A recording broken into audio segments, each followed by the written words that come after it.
name is Akusi Ejafon. My name is Azwinge Uche Uchkubruno. I'm an intern at Ghana Health Services. I'm Ruth Lawe, representing Center for Adolescents and Women Health Initiative. My name is Edith Esnam Asameni. I am the chair of African Ghana. I'm Mami Sewa Jensi with Hope for Future Generations. My name is Joshua Tabinora Caribbean, the Action Movement Coordinator. My name is Aureliana Ajeli Suwamensa. And I am Edmond Lai. I'm also Thomas Agu Ama. My name is Robert Ali Tanti. From Youth Alliance for Development. I'm for the integration of sexual reproductive health rights and HIV. HIV and SRHR should be integrated in terms of policy making and programming. I believe that in policies and interventions and programs aimed towards HIV and AIDS, there should be an integration of SRH. Policies must be there to back the integration so that protocols will be followed. In terms of policy development and programming, the two should be integrated. I am up for integration because I believe HIV is the absence of SRHR. There are several policies on HIV and AIDS. If we integrate them together, it will give us a focus and direction in drawing our programs to address these two issues. I stand for the integration of SRHR and HIV.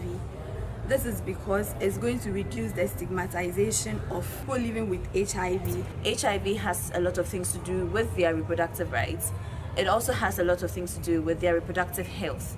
And so when we're talking about SRHR, to leave HIV out of the conversation is a very great disservice to young people, to women, to people within the country. So I believe that an integration of HIV and SRHR, both in terms of programming, including services, is extremely important because it saves us all a lot of time and a lot of resources. I mean, if you are able to give out both HIV and SRHR services, then it means that you are able to provide services at a go, especially for key populations, which include marginalized groups and most at-risk populations. I think the integration will help reduce stigmatization.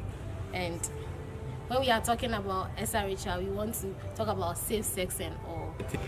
We can't mention SRHR without STIs, HIV inclusive.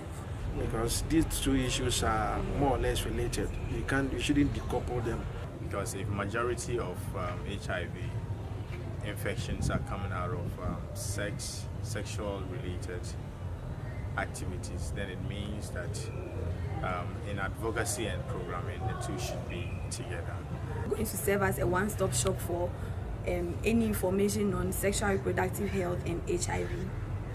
In the sense that in a facility where people go for health services, they should be able to go and not have segregated services. So that we know that those providing service and those receiving service are both comfortable and get the accurate and the comprehensive service that they want. HIV is a very sensitive topic, and I think a lot of people shy away from it. But then in reaching out to people about their sexual and reproductive health and rights, it's very important and integral that they also get to know about the aspect of HIV. By giving all these services to them at the same time, they don't have to go and come. There's no risk of them leaving and you are not able to follow up. However, when it comes to communicating these two, there should be a consensuous effort not to communicate it, especially HIV, in creating a notion that HIV infections is linked to promiscuity and sexual irresponsibility. So if we integrate it, I believe teaching SRHR would help reduce and prevent HIV. So when we have policies and interventions and programs aimed at integrating these two things together, we will have a lesser population that are being infected with HIV. We'll have a healthier sexual and reproductive health life amongst adolescents. So it has a lot of effectiveness, especially when we're talking about health outcomes and meeting the SDG Goal 3. And so it's something that we should integrate and something that we should talk about.